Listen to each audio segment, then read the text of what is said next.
ReZero, Side Story, Roswaal Mansion Girls Party, Bathing Room Edition.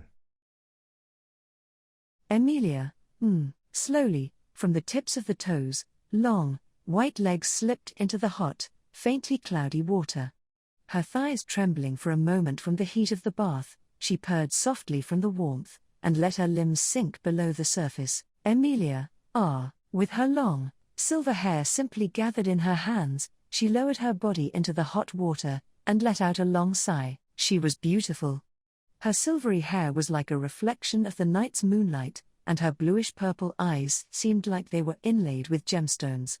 Her white skin, as clear as fresh snow, was slightly flushed with color, and if anyone, man or woman, saw her, they would have to admire her splendor. Her name was Emilia, and she was a lovely maiden whose fine looks were a gift from her elven lineage. Emilia, a bath in a tub big enough to soak your whole body always feels nice. Leaning against the edge of the bath, Emilia whispered blissfully while her cheeks reddened. In a bathing room as large as this, the bath was able to easily accommodate Emilia's long, outstretched legs. As one would expect of the mansion of Margrave Roswaal, the bathing room was as large as a public bath. It was true that Emilia didn't exactly understand his position in society, but the fact that he was letting her stay at his mansion was an ongoing, painful reminder each day that he was a person of importance, her protector, her supporter. She had to meet Roswaal's expectations.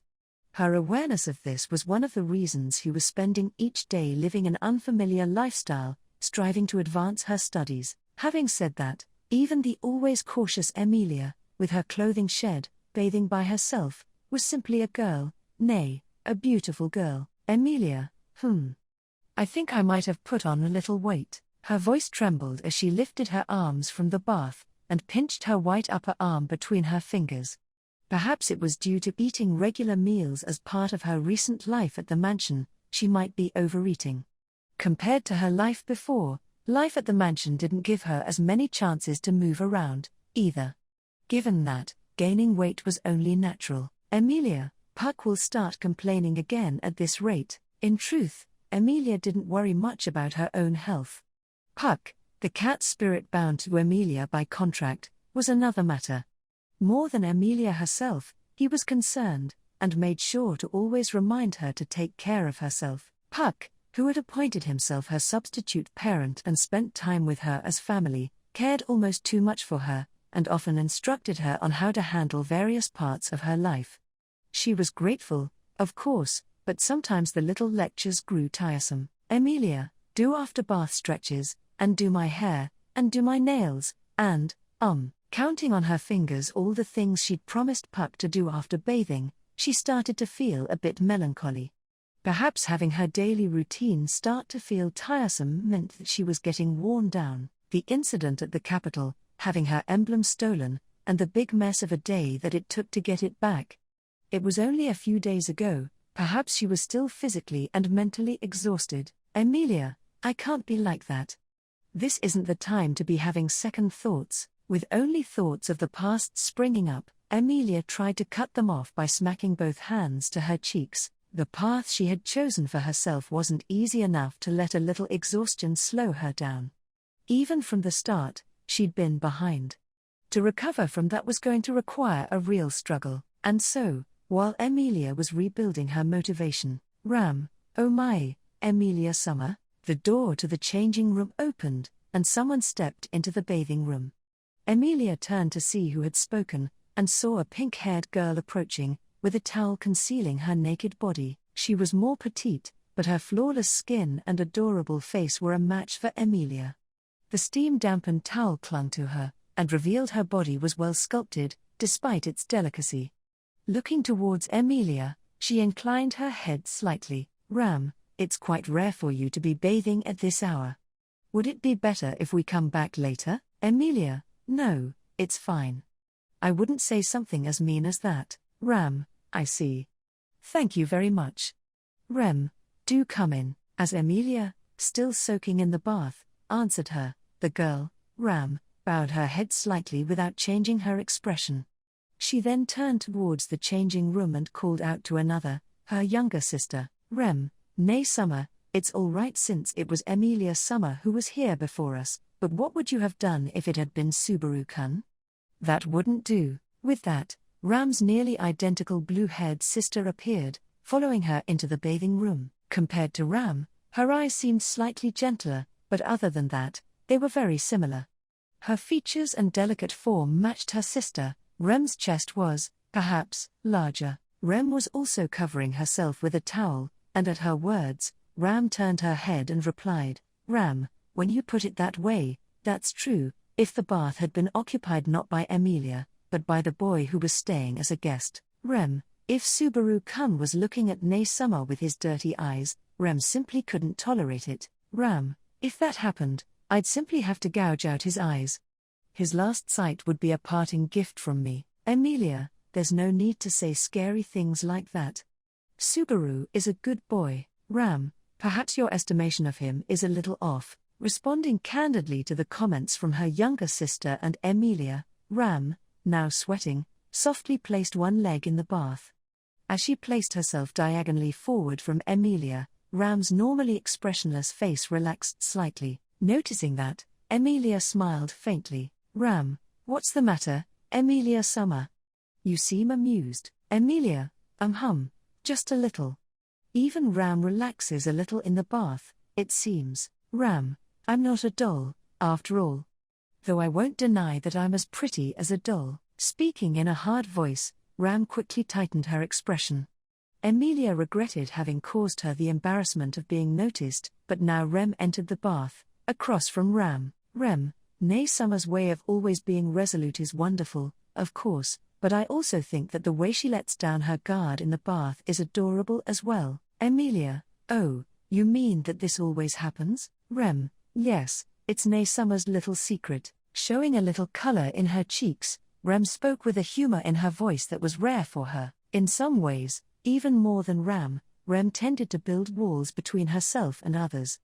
Having had that impression of her, to be treated like this was an unexpected delight for Emilia. Rem, let's not have too much of that. Rem, sorry, Nay Summer. I just can't help talking about how wonderful Nay Summer is. Ram, well, I suppose it can't be helped. I'm a Nay Summer that anyone would boast about without thinking twice. Ram was always kind towards Rem, but today she seemed especially so. Coupled with Rem's own attitude, Emilia felt it was a lovely change. Emilia, do you think that, when you're naked in the bath, you can forget unimportant things and speak freely? Ram, Emilia Summer, what's the matter? Emilia, oh my. I think maybe. I just figured out something amazing. Something like the real truth about the world. Rem, Nay Summer, it's terrible. It seems Emilia Summer is becoming dizzy. Rem, it's terrible. It seems Emilia Summer is half asleep. Emilia, even though I'm in the bath, being treated as though she were dizzy and half asleep, Emilia sank under the surface in surprise. She blew bubbles playfully, then came back above water with a gasp. Emilia, the two of you are so mean. Rem, Emilia Summer, it seems to me your imagination is being poisoned by Subaru-kun. Emilia, really? That couldn't. I don't think that could be. Having had that pointed out by Rem, Emilia looked troubled. Since the uproar in the capital a few days ago, that boy had been welcomed at the mansion and working as a servant. His expressions and actions often seemed incomprehensible to Emilia, and he seemed to surprise her every time they met. Certainly, it was possible she was being influenced by the strange boy, but, Emilia, if you're going to say that, the two of you spend a lot more time in contact with him, right? If being in the tub and naked doesn't make a difference, then maybe you're changing because of Subaru-kun? Rem, that would be, Ram, utterly impossible. As Emilia tried to turn the tables on them, the twins replied in perfect unison. It seemed like a sharp retort, but it wasn't made with a strong sense of rejection. Even from Emilia's point of view, somehow or other the twins' relationship with Subaru wasn't bad. They'd almost certainly get used to each other soon. Emilia, although I'm not really sure it would be good to let him stay here too long and get caught up in things. Hearing Emilia's sad whisper, the twins only narrowed their eyes and said nothing. The future awaiting Emilia was the battle for the fate of the country, to determine who would sit on the throne, the royal selection. The theft of her emblem in the capital was an attempt to interfere with Emilia's candidacy. Anyone near Emilia could certainly get caught in a deadly situation like that again. She hesitated to think it was all right to let a light-hearted, good-natured boy like that get dragged in with her. Ram, perhaps that's not something you need to worry about, Emilia Summer. Emilia, Ram, regardless of what Barusu thinks, if he doesn't prove useful as a servant, he'll be asked to leave in the near future. This decision has been left to us, so please don't trouble yourself about it. Emilia, thank you. Emilia expressed her gratitude to Ram for interrupting her gloomy thoughts and saying that. Her deliberately harsh words were meant as a defensive line around Emilia's heart. If it became necessary, she would play the villain to spare Emilia. Emilia, it seems that Ram and Rem really are kind when you are naked. Ram, please, stop adding when you are naked to that. Rem, indeed, Emilia Summer.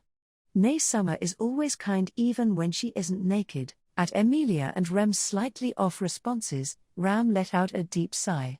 Then, as the three of them were gathered together in the bath, the shadow of a truly rare fourth appeared. Beatrice, oh, for heaven's sake. It's just one thing after another. Opening the changing room door and showing up in the bathing room was a girl in an elegant dress. Her cream-colored hair was done up in horizontal curls, and her lovely appearance was almost doll-like. Her red, puffed-out cheeks looked like fruit, and she glared at the three in the bath with round, bulging eyes. Ram, what's the matter, Beatrice Summer? Is it Barusu? Beatrice, that's exactly correct, and that makes me furious, I suppose. He really is a truly aggravating person. Door crossing doesn't work on him, so this is the only place I can escape, I suppose. Ram, even Barusu wouldn't dare launch an attack on the bathing room, after all. Beatrice, that was my thought as well. I'll just have to spend some time here, I suppose. With a haughtiness that didn't seem to fit with her appearance, Beatrice folded her short arms and stood in a corner of the bathing room. However, Emilia rose from the bath and walked towards Beatrice. Looking up at the naked Emilia, Beatrice made an irritated face. Beatrice, what do you want? Betty is only here to spend some time. Emilia, don't say that.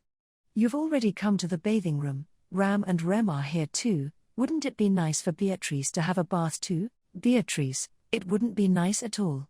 I can't imagine why you'd say that, I suppose.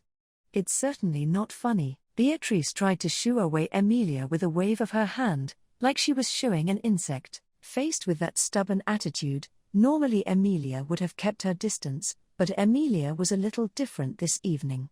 She glanced behind her, and saw two heads nod. Beatrice, wait a moment, I suppose.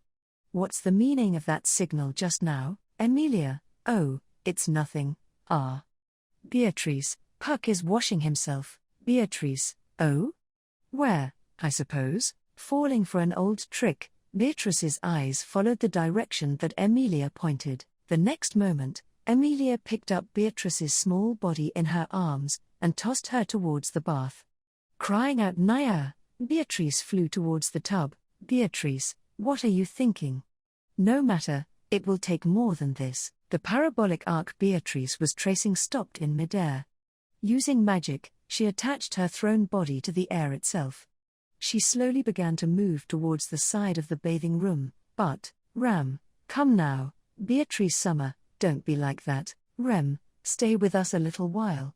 I've always wanted to try washing Beatrice Summer's hair. Beatrice, you wouldn't. Ram and Rem had each grabbed a sleeve of Beatrice's dress as she tried to fly away. There was a splash, and then Beatrice, now soaking wet, sprayed bathwater from her mouth, and glared at the other three. Beatrice, the three of you are completely under the influence of that strange fellow. Listening to Beatrice's words, which was somewhere between a cry and a roar, Emilia smiled, thought that perhaps it was true, and continued to smile. That day, at the Roswaal Estates bathing room, the girlish voices echoed on for a while.